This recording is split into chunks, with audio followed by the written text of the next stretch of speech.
Cameras were rolling live. A sound came from the studio and Julia Roberts' face completely changed. Jimmy Fallon was mid-quest. The kind of light, playful question he'd asked 1,000 times before on The Tonight Show. Julia Roberts was answering with her signature charm. That million-dollar smile. The laugh that had captivated audiences for decades. The effortless grace of someone completely comfortable in front of cameras. It was a perfect interview. The audience was engaged. The roots were ready with musical cues. Everything was flowing exactly as it should. And then from somewhere near the back of the studio came a sound. Not loud, not dramatic, just a sound. A child's laugh, high-pitched, spontaneous, pure. The kind of laugh that stands out because it's so genuine, so unself-conscious. Julia stopped talking mid-sentence. Her smile vanished. Her head turned sharply toward the left side of the studio, away from Jimmy, away from the cameras. Her hand rose to her chest. Her eyes went wide. Jimmy noticed immediately. "Julia," he said, his playful tone gone, replaced by genuine concern. "Are you okay?" Julia didn't answer. She was staring at something in the audience section. Her entire body rigid. Her expression transforming from Hollywood glamour to raw, unguarded emotion. In the span of 3 seconds, the audience fell silent. The Roots stopped their subtle background playing. Questlove's drumsticks froze mid-air. 300 people suddenly uncertain what they were witnessing. Cameras were live when a sound came from the studio and Julia Roberts' expression changed completely in seconds. Jimmy set down his blue interview cards. He leaned forward following Julia's gaze toward the audience. "Julia, what's happening?" Julia's hand was still pressed to her chest. Her eyes were filling with tears. When she finally spoke, her voice was barely above a whisper, but the studio microphones caught every word. "That laugh," she said. "I know that laugh." The control room erupted into controlled chaos. Director Dave Damed was speaking rapidly into his headset. "Camera 3, find what she's looking at. Camera 2, stay on Julia. Do we go to commercial? Someone tell me what's happening." Producer Gavin Peasell stood behind Dave, watching the monitors intently. "Keep rolling," he said quietly. "Don't cut. Something real is happening." Jimmy stood up from behind his desk. Not the casual standing he did for comedy bits, but urgent protective. He walked around the desk toward Julia's chair. "Julia, talk to me. What's going on?" Julia pointed with a trembling hand toward the back left section of the studio audience. "Row 7, she whispered. "C12. That little girl, her laugh."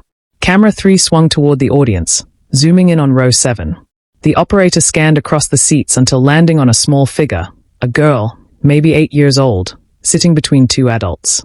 She had curly dark hair pulled back in a ponytail, wearing a purple sweater.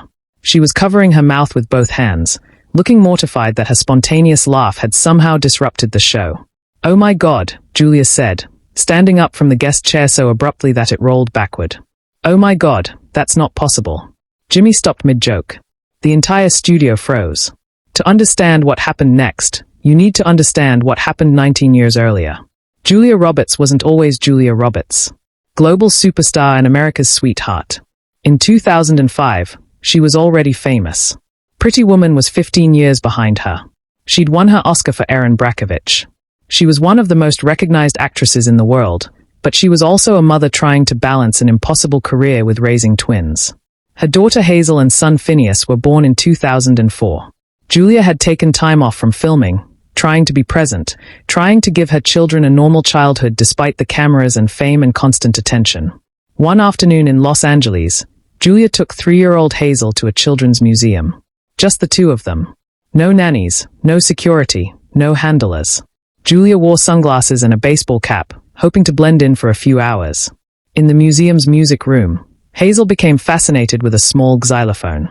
She was playing random notes, completely absorbed, when another little girl, maybe 4 years old, approached and asked if she could play, too. The girl's name was Sophie. She had curly dark hair and bright eyes and a laugh that sounded like wind chimes. She and Hazel played together for 20 minutes while Julia sat on a nearby bench watching, grateful for this moment of normal childhood interaction. Sophie's mother sat down beside Julia. She was young, mid-20s with tired eyes and paint-stained hands. An artist, she explained, struggling to make rent. Raising her daughter alone after Sophie's father left when she was a baby. They talked while their daughters played. About motherhood, about fear, about trying to raise good humans in a complicated world. Your daughter has a beautiful laugh, Julia said, watching Sophie giggle at something Hazel had done.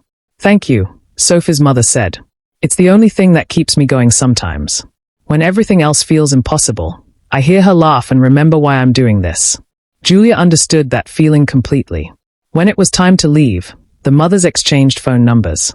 Maybe we could do this again, Sophie's mother said hopefully. It's hard to find other moms who I don't know who get it. Julia wanted to say yes. She wanted to explain that she wasn't just another mom at a children's museum. That scheduling playdates would be complicated by security and paparazzi and the machinery of fame. But something in Sophie's mother's tired, hopeful eyes made her just nod and smile. I'd like that. Julia said she never called, not because she didn't want to, but because life accelerated again. New movie offers, press tours. The twins getting older, needing more attention. The phone number got lost in a purse that got donated to charity. Sophie and her mother became a sweet memory filed away, with thousands of other brief encounters until tonight, 19 years later, when a child's laugh rang out in the Tonight Show studio and Julia Roberts recognized it instantly despite nearly 2 decades of distance. Subscribe and leave a comment because the most powerful part of this story is still ahead. Julia was standing now, one hand gripping the back of her chair for support, staring at the little girl in row 7, who was trying to sink into her seat, mortified by the attention. What's your name? Julia called out, her voice trembling. The little girl looked at her mother, the woman sitting beside her, whose face had gone pale with recognition, and then back at Julia. Emma, she said quietly. And your mother? Julia asked, though she somehow already knew. The woman in the audience stood slowly. She was in her mid-40s now. The tired eyes were still there, but different somehow. Older, wiser, still carrying weight, but wearing it with more grace. My name is Sophie Martinez, the woman said, her voice cleared despite obvious emotion. We met once at a children's museum in Los Angeles 19 years ago. You were with your daughter, Hazel. I was with Emma's older sister. Her name was Sophie, too. Named after me. Julia's hand flew to her mouth. Was she whispered? Sophie Martinez nodded, tears streaming down her face. She died 7 years ago. Leukemia. She was 12 years old. The studio went completely silent. Not a sound, not a breath. 300 people and millions watching at home, bearing witness to grief collision into a talk show interview. Emma was born 2 years before Sophie died. Sophie Martinez continued, her voice breaking but pushing through.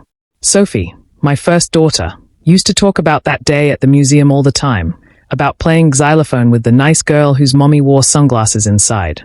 She remembered you. She didn't know you were famous. She just remembered you were kind. Julia was crying openly now, makeup running, Hollywood glamour completely stripped away. I'm so sorry, she said. I'm so sorry I never called. I wanted to. I thought about you so many times.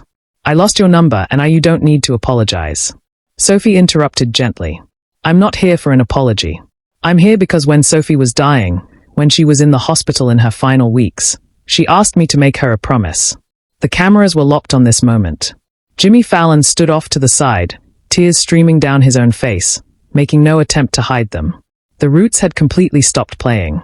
Questlove was wiping his eyes. What promise? Julia whispered. Behind the scenes, Fallon made a decision that defied every producer's expectation. Sophie Martinez reached into her purse and pulled out something small, a photograph worn at the edges from being carried for years. She held it up. The image showed 2 little girls at a xylophone, both smiling, completely absorbed in their play. I took this that day at the museum. Sophie said. Sophie kept it by her hospital bed. She made me promise that if I ever had another chance to thank you, I would. She said you gave her mother hope that day. That watching you be a regular mom in a museum made her feel like our life was normal even though we were struggling. She said that moment mattered. Julia walked off the stage platform. Not hesitantly, not asking permission. She walked straight into the audience section, pushing past crew members, climbing over seats until she reached row 7. She knelt in front of Sophie Martinez and Emma. May I? Julia asked, gesturing toward the photograph. Sophie handed it to her. Julia looked at it for a long moment. 2 little girls who didn't know about cancer or loss or the weight that was coming. Just 2 children playing music together on an ordinary afternoon. Julia reached up and removed her earrings. They were simple but elegant, the kind of understated jewelry she always wore. She pressed them into Emma's small hands. These were my mother's, Julia said softly. She gave them to me before she died. She told me to give them to someone who understood that beautiful moments matter even when they are brief, even when they feel ordinary. She looked at Sophie Martinez.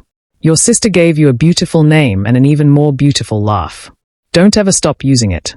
Emma started crying. Sophie Martinez pulled Julia into an embrace that lasted 15 seconds while 300 people watched in reverent silence. But this is the moment no one in the studio and no one watching at home ever saw coming. Jimmy Fallon walked into the audience. He climbed over the same seats Julia had climbed over until he stood beside them. He looked at Sophie Martinez. What was your daughter's favorite song? He asked. Sophie looked confused. What? Your first daughter. Sophie, what was her favorite song? She loved Somewhere Over the Rainbow, the Israel Kamakawa version. She played it constantly.